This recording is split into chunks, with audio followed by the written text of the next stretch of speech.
Eddie and I have been best friends for 25 years now, roommates for over 8 of those years. And I wanted to come up here and tell you all about this hidden, secret, crazy side of Eddie that you probably don't know. But to be completely honest, that doesn't really exist. Eddie is the most genuine and honest and humble person that I know. And no matter who you are, whether you're from work or school or grew up with him, Eddie's just always the same old Eddie. And what you see is what you get.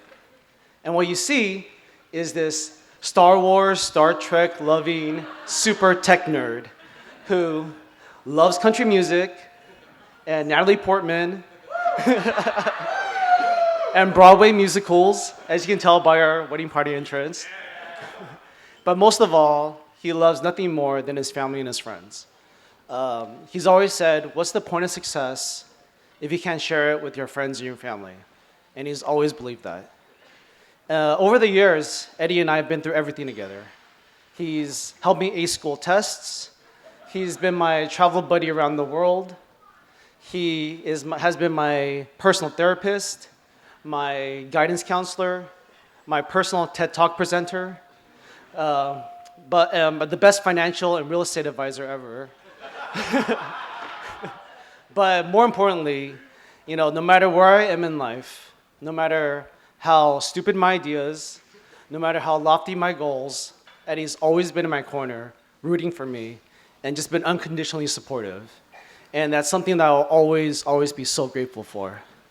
Eddie truly is the best friend I could ever ask for. And in these 25 years, I've fortunately, and sometimes unfortunately, been there front and center for every single one of his relationships. Now,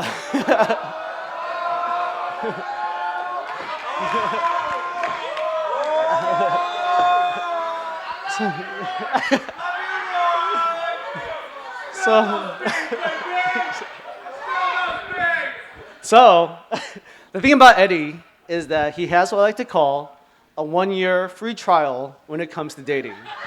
So he will date someone for a year. He'll typically start to lose interest.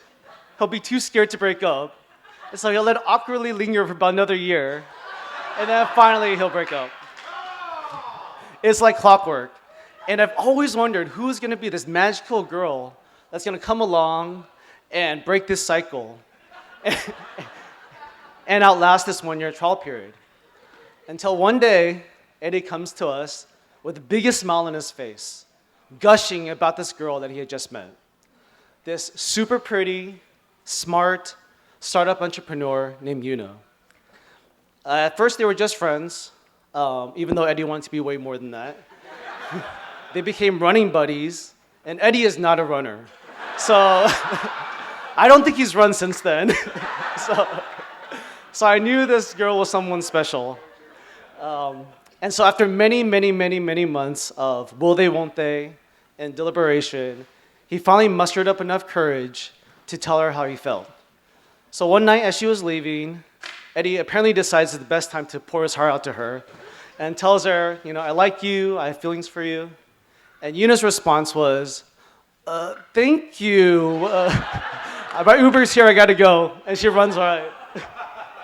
And I vividly remember how mortified Eddie was. We had a small group that got together to debrief the situation, and yes, right here, and brainstorm next steps. Should he go all in and buy her flowers, or should he ghost her and not seem too desperate? But I remember he was in full-blown panic mode, thought his life was over. Luckily, reciprocated his feelings shortly after, and they started dating. And they've blossomed into this amazing couple that you know today. Over the years, I've really gotten to know Yunha, and I consider her one of my close friends. And Eddie and Yunha are very similar in a lot of ways. They both know absolutely nothing about pop culture. They're also very simple in their needs. Eddie just needs a glass of Glenlivet 12, the same dirty Asics running shoes, no matter what the occasion. I'm actually surprised he's not wearing them right now. I don't know, maybe. And the same 5 t-shirts that he's had for decades, all with holes in them, and he's happy. Yuna just needs three things to be happy, and that's her dog Omo, of course, massages, and kimchi. She's the only person I've ever met who would bring her own Tupperware of kimchi to restaurants.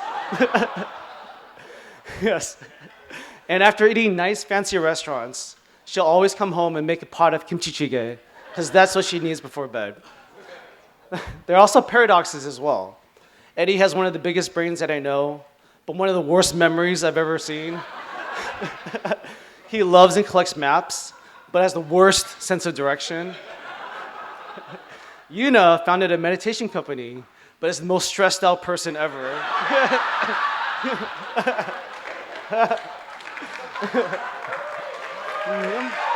It's true. Together, they are the perfect couple. They balance each other out so well. Eddie brings calmness and stability and extreme cleanliness. Yuna brings spontaneity and adventure and a hilarious childlike curiosity.